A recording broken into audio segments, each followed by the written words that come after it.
দেখ এটা কোনো স্কুল হলো? দেখ, পড়াশোনা নাই, স্বাধীনতা নাই, শিক্ষক নাই, যে সকল শিক্ষক আছে তাদের কোনো দাম নাই, একটা লাইব্রেরি নাই, সায়েন্স ল্যাব নাই, কম্পিউটার ল্যাব নাই, কিংবা তো লবণও নাই। কি বা আছে সেটা বল?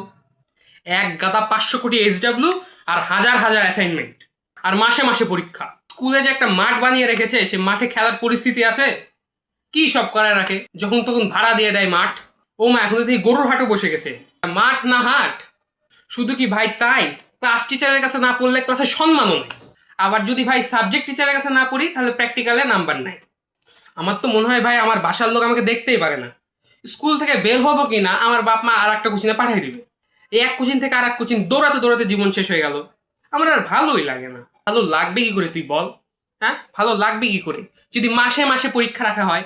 15 দিন ক্লাস হবে কিনা লোকমান একটা রুটিন ঘুরাতে ঘুরাতে চলে আসবে, এসে বলবে কালকে থেকে তোমাদের পরীক্ষা।